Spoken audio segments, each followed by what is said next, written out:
আমার দোকানের খাবারগুলো খেয়ে যখন কাস্টমারের মুখে এরকম হাসিটা দেখতে পাই তখন কার না ভালো লাগে। তো যাই হোক বন্ধুরা, প্রতিদিনের মতো চলে গেছিলাম বাজার করতে। তো আমাদের এই বাজারে প্রথমে আমি নিয়ে নিই এদিকে মুদি দোকানে মুদি বাজারটা নিয়ে নিই, তারপর এদিকে সবজি কিছু নিতে হয়, তারপরে মাছ কেনার থাকলে সেগুলো কিনে নিই, তারপর চলে আসি মাংস দোকানে। যেমন মল্লিক চিকেন, এর নাম হচ্ছে মিঠুন, এখান থেকে আমার সব মাংস নেওয়া হয়। তো বন্ধুরা যারা জিজ্ঞেস করার যে আমার মাংস হালাল কিনা, তো বলে দিই একদম 100% কিন্তু হালাল হয়ে থাকে।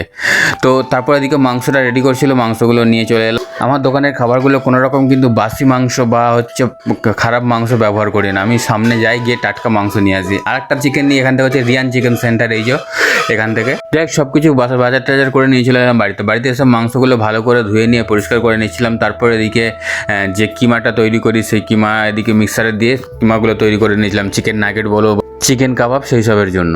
মাংসগুলো কিমা করে নিয়ে এদিকে রেডি করছিলাম, তারপরে রেডি করছিলাম এদিকে চিকেন মোমোর জন্য যে স্টাফিংটা তৈরি হয় সেইটা রেডি করে নিয়েছিলাম। তারপর এদিকে সুন্দর করে শেপ দিয়ে মোমোগুলো আমি রেডি করছিলাম, যতভাবে তাড়াতাড়ি মাল বানিয়ে দোকানটাকে তাড়াতাড়ি খুলবো যাতে কাস্টমারগুলো সবাই খেতে পারে। তো কিন্তু সেটা সম্ভব হয়ে ওঠে না, সেই লেট হয়েই যায়। তো যাই হোক এই করে চলে গেলাম দোকানে আসতে না আসতে এদিকে কাস্টমার তো চলে এসেছিলো। তো কাস্টমারদের কিছু মাল সার্ভ করছিলাম।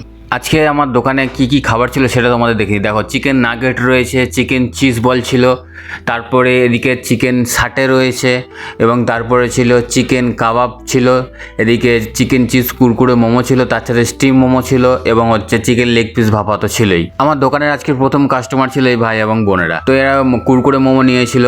তারপর দোকানে চলে এসেছিলো কিছু ভাইপো ভাইজিরা, তো তারাও কিন্তু কুরকুরে মোমো ট্রাই করলো এবং স্টিম মোমো ট্রাই করলো। তারপরে চলে এসেছিলো এক বন্ধু বরসুল থেকে, তো তার মেয়েকে নিয়ে এবং তার সাথে আরেকজন বান্ধবীকে নিয়ে। তো তারাও এসে কিন্তু ট্রাই করলো চিকেন নাগেট, চিকেন মোমো, এবং আরও পার্সেল করে নিয়ে গেল। এবং বন্ধুরা এখনও কিন্তু অফারটা চলছে, যারা 100 টাকার ওপরে কিন্তু খাবার কিনবে তার জন্য একটা কিন্তু লেবুর ড্রিঙ্কস কিন্তু সম্পূর্ণ ফ্রি রয়েছে। আমার মনে থাকে না দিতে, তোমরা অবশ্যই কিন্তু চেয়ে নেবে। তারপরে ভাই চলে এসেছিলো, ভাইকে দিয়ে দিলাম একটা চিকেন লেগ পিস ভাপা। তো চিকেন লেগ পিস ভাপাটা কিন্তু আজকে খুব তাড়াতাড়ি বিক্রি হয়ে গেছিলো। তারপরে দোকানে ছিল আজকে এই দেখো দোকানে চিকেন চিজ বল।